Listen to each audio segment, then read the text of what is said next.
Somehow you'll be back in a fighter plane with your tail on fire. Maverick is a properly messed up character, and I loved it. Within the first few lines of dialogue in the entire movie, Maverick has a big problem to solve. The scrap in the program. They say we fell short.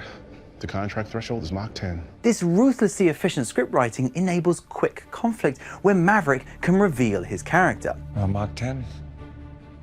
Let's give Mach 10. This decision shows us strength. He's willing to sacrifice himself for his friends. The writers here are endearing Maverick to the audience with a quick save the cat scene.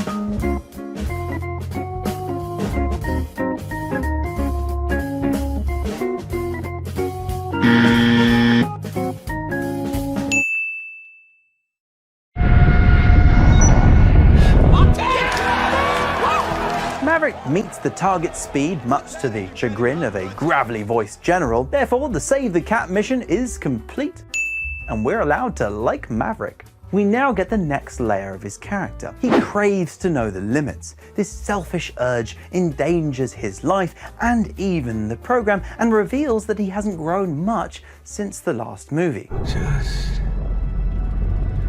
a little push. He decides to push past the original goal's speed for the test flight, causing the very expensive aircraft to blow up. Oops. With this epic introduction to Maverick and his vices complete, the director, Joseph Kosinski, now needs to give Maverick the challenges for the rest of the movie. So Maverick is shipped back to the Top Gun training facility and shown an impossible mission. The commanding officer in charge of this operation happens to hate his guts from a deeply primal place. Your reputation precedes you. Thank you, sir. Wasn't a compliment. Unlike 30 years ago, he will not be leading the mission and instead be teaching it. Teach. Yay! Maverick teaching a bunch of impressionable youth how to be as reckless as him. Finally, he must teach the son of his best friend, who died with him whilst flying many years prior in the first movie. We're given these 3 challenges in quick succession in the same scene, but what makes them genius is that they all stem from Maverick's deep character flaws. He has persistently broken orders in favor of following his gut, and therefore this weakness is manifested as an authority figure who clashes with him and can stop him from flying if he breaks too many rules. That is all.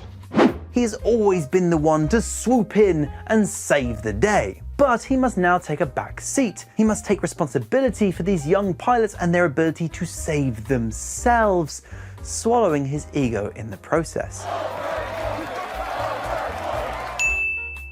Guilt plays a huge role in Maverick's life since the first movie when his best friend died with him whilst flying. Therefore, he's tried to become a father figure to his best friend's son. However, due to the guilt, he's been unable to properly approach that son. The writers crank the guilt right up when we learn that Maverick had sabotaged the aforementioned son, Pilot's career by 4 years. Set me back 4 years. Oops. The Sea Story contains the ultimate manifestation of Maverick's character in the form of an old flame. Penny? What are you doing here? Yeah, I should ask you the same thing. Within the first few lines of their meeting, we learn how he has always chosen flying over being with her. And the next thing I know, you're off to Bosnia, then Iraq. Both times. He was obsessed with flying and brilliant at breaking the rules, but because he wouldn't give up flying to be with his old flame, she's always felt like the second priority. What's interesting about this Sea Story for Maverick's character is that it's also the manifestation of his character change. Compare the start and the end of the movie. When we first meet Maverick, he lives inside an aircraft hangar. Bit of an odd choice. He eats breakfast on his own and works on his plane on his own. He's a loner because of who he was. By the end of the movie, he's back in his hangar and he works on his plane, but now alongside his pseudo son, and his old flame arrives as well. He has grown past the insufferable mess that he was and now can live a life with the people he loves. The broken character has become whole. Just want to manage expectations. You may decide that building a character who's so deeply flawed may not be right for your story, in which case you're probably going to want to check out this video up here.